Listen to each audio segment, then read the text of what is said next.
Hello and welcome. The purpose of this video is to give you a general introduction to the USCIS online filing system. Before watching this video, please do review the Santa Clara University ISS OPT website and video resources to get a general introduction to OPT. It is very important to know that you cannot submit your USCIS online OPT application until you have received your new Santa Clara University OPT I-20. You must have this OPT I-20 before you submit your application. If you submit your application without the I-20, your application will be denied and you may not have time to refile. Before watching this video, please log into your USCIS account and feel free to follow along. This is for informational purposes only. If you have specific personal questions, you can email ISS or visit us during OPT, STEM OPT Express Advising. Once you're logged into your USCIS account, you'll see a variety of options. The first thing that you're going to select is File a Form Online. It's going to ask you what type of form you're planning to file. When you're filing applications for an EAD card, you use the I-765 application for employment authorization. You're going to notice a few notes. This primarily is explaining that only certain types of applications for employment authorizations can be submitted in the online system, specifically applications for students, which is great because this means you can file online. We're going to go ahead and get the form started. Within the system, there's information about the eligibility to file online, the filing fee, the fact that they will not give you a refund once you file your application, the fact that you should collect your documents ahead of time, the fact that some applications need biometric appointments, which OPT and STEM OPT do not, and the fact that once you submit your application, you will be communicated with through the USCIS online system. I'm going to go ahead and read those and move through.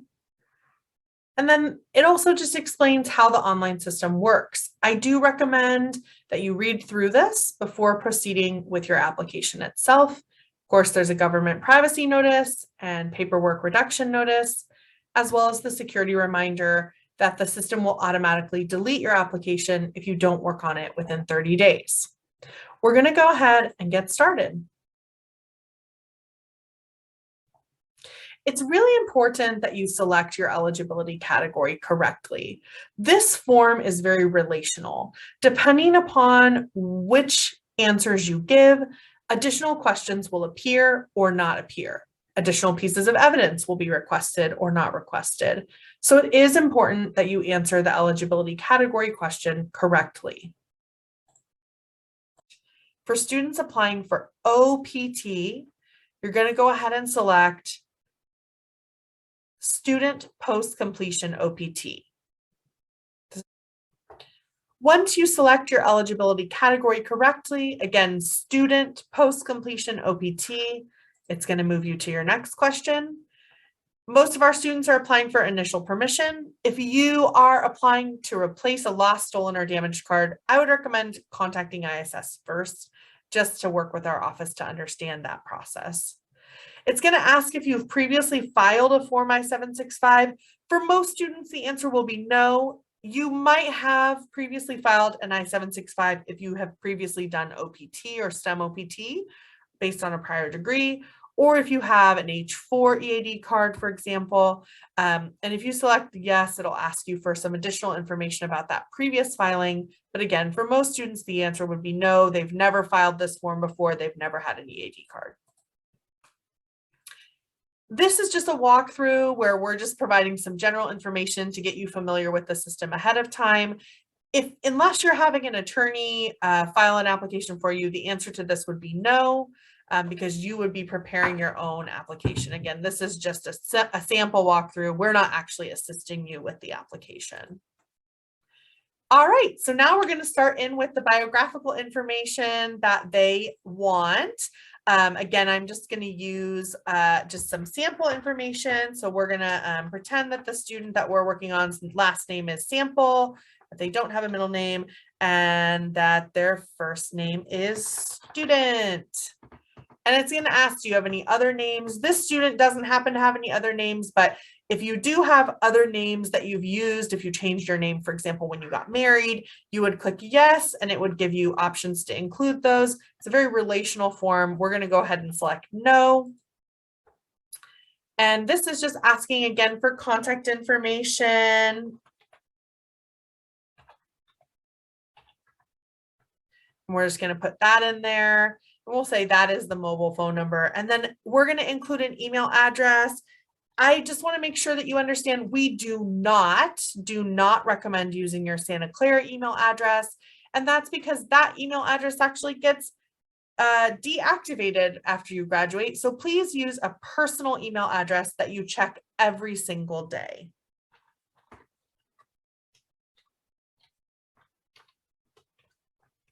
And so this is just, fake email address for the purposes of this walkthrough. It's asking, what is your current US mailing address? So this is really important that you do this exactly right. And it's really important to note a few things here. The first one is, if you are mailing it to yourself, if you receive mail at an address where you are the listed person on the lease or the mortgage, or if you own the property, then you would leave the in care of name blank.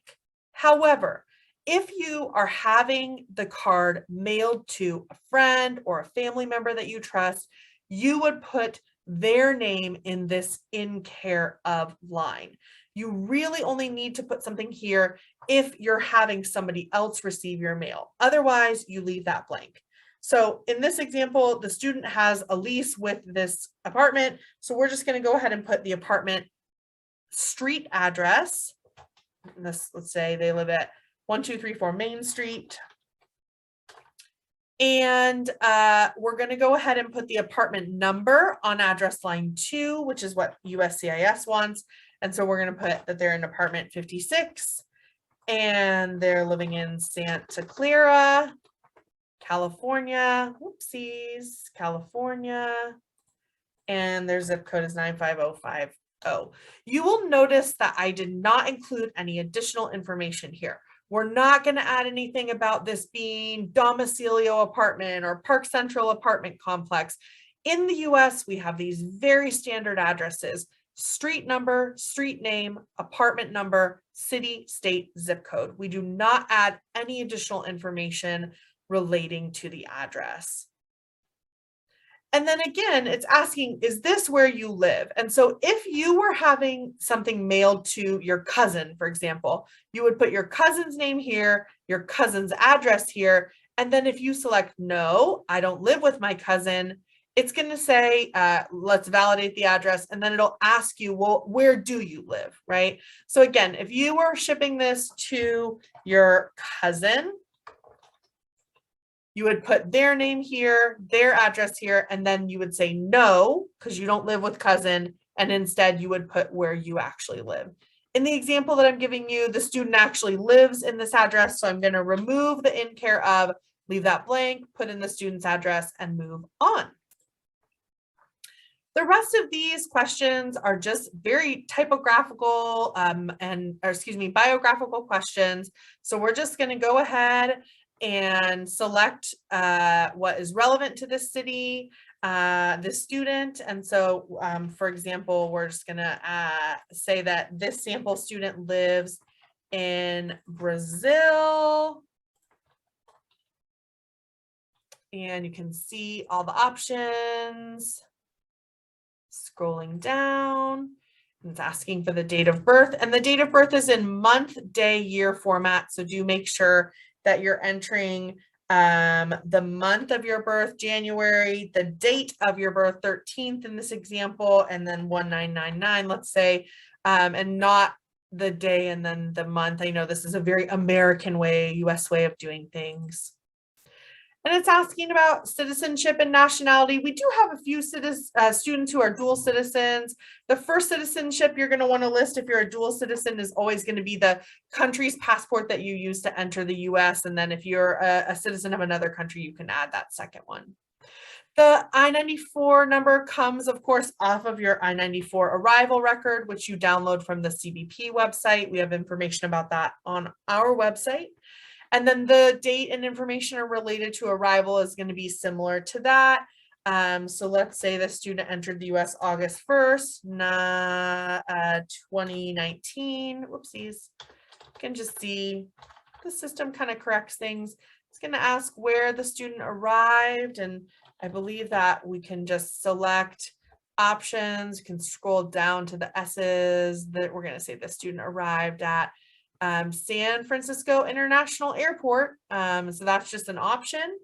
And then the student status upon last arrival, they were a student. So we're going to go and we're scrolling and looking through all these other statuses, and we're looking for our Fs, F1 students. F1, where are you? Long list of options because there's so many different immigration statuses in the US, right? But we're going to find it here. F1, there you are, student. Then it's just asking for passport numbers, and it's asking for travel documents, which most students do not have this, so we'll leave it blank because of course it says if any. It's asking for the expiration date. And so we're going to put in, the expiration date of the passport. It's asking what country actually issued those passport documents. And, in keeping with the fact that this student sample is a Brazilian, we'll say Brazil. Then it's asking what's your current status. Again, there's so many different options. There's hundreds and hundreds and hundreds of options, but we're looking for that F1 because if you are not in F1 status, you're not eligible to apply for OPT. So of course the student is going to be F1. It's asking for the student SEVIS ID number. That's the N00 number on your I-20. So we're going to put that in. And again, just biographical information. Most students do not have A numbers. Only if you really have a pending green card would you have an A number. You might not have a USCIS online account number. If you have, this filing system, you may have it. So you can put it in if you have it, or you can just say you don't have it. If you have a social security number, you would check yes, and you would put your social security number into the system. If you do not yet have a social security number, you would check no, and then you would say yes, you do want one. And then you would go ahead and accept the consent disclosures and put in your parents' names. So we'll say that this student doesn't have an SSN, and we'll give the parents' information. And it's asking for the mother's name at birth. And so we'll go back and put in the mother's name at birth because she changed her name to Sample, but she was born with the last name Simple. And so again, just asking for general stuff. So at this point, if you see on the left-hand side, we've gotten through the basis of eligibility, the reason for applying, whether there's a preparer other than the applicant, there's not, the biographical information, right, that we just put through as a sample. And we're now in the evidence section. Prior to going and logging in and creating the application, we do recommend that you collect all of your evidence so that you have it. In this case, I have it just on my network drive, and it's ready to be uploaded. I have it just in a folder. And so we're going to go back into this evidence section and look at the guidance. There are very clear pieces of guidance. There's a photo composition tool that you can use to test it. And then it's really just a drag and drop system. So I'm going to go ahead and drag and drop the photo that I have saved and ready to go. And if the drag and drop doesn't work, of course, we can go through our system options, and I have my OPT I-765. So we're going to go ahead and upload that photo. And this is just a sample, so it's not actually a passport photo, but it will tell you if it doesn't pass the photo requirements. And so there is kind of like a testing system that explains like what's going on, and it's giving me a warning like this doesn't work, right? It's saying, you know, the photo that I am uploading is not okay. If you're using a professional photo, it most likely will be okay. Again, this is just a sample. So we've uploaded our photo, and that is required. Again, we have photo tips on our website. It's now asking for an arrival departure document, which you can download from the CBP website. So again, I'm just going to drag and drop that. I have it on just a folder. And it's saying, what is this? This is a form I-94, right? And the next thing it's asking for, this is where things get a little tricky. It's saying EAD, or employment authorization document, or government ID. If you've previously applied for OPT, STEM OPT based on prior degree, or you have an EAD based on your prior immigration status H4, L2, you could upload that, but most students are going to be uploading their passport here. So I'm going to upload the passport.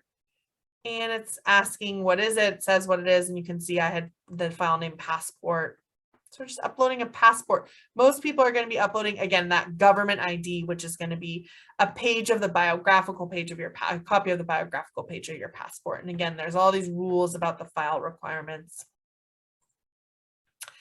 If you have previously been authorized CPT or OPT, you're going to want to upload copies of those CPT and OPT I-20s.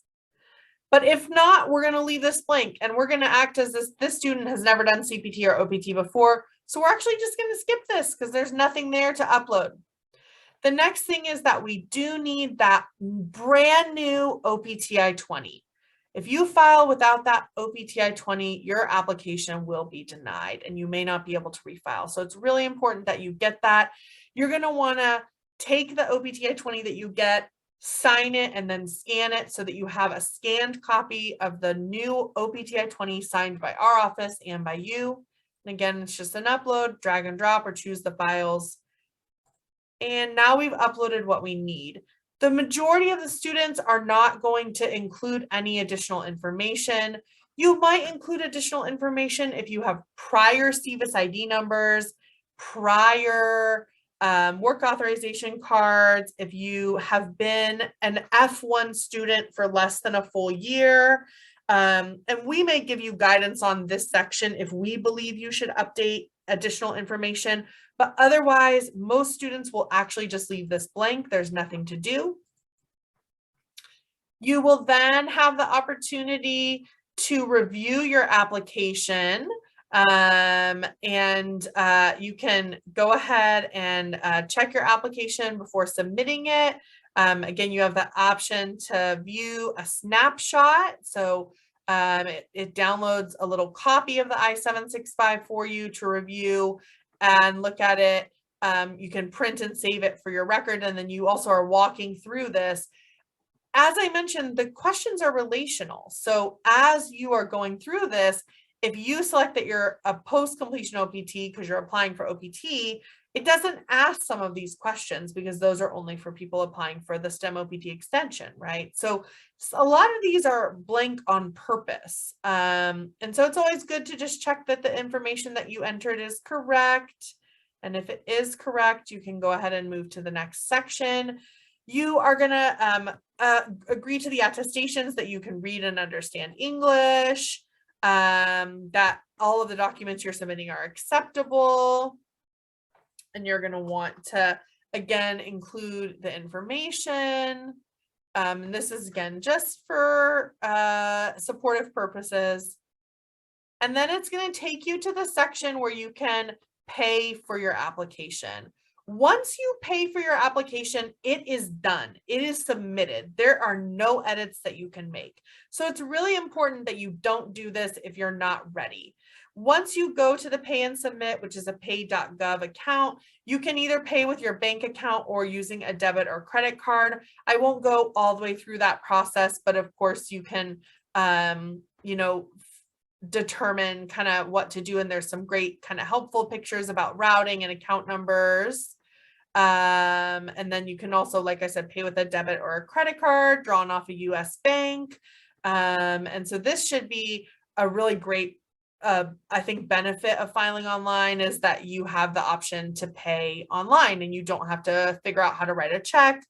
Once you submit that, your application is submitted. There's no way to go back into the system. So they're just saying, you know, you haven't submitted it. So it is really important that once you get to the payment section, you are ready to go. When you're in your account, you can kind of start and stop the application. So you can see here, this is the one that I was drafting and working on. So if I click continue from that home page, I'm back in the application, and on the left-hand navigation, I can go to, you know, different sections and upload, you know, the photo, because the photo that I uploaded wasn't acceptable. So I need to delete it and upload a new one, or I can review and submit my application again. So it's really, I feel like, a very simple system, very few of these kind of trick questions that USCIS is known for. And overall, we're just really excited to be supporting the online filing system. Thanks for watching this video. If you have questions, you can either email ISS or you can schedule an express OPT STEM OPT advising session to meet with a team member. Thanks so much.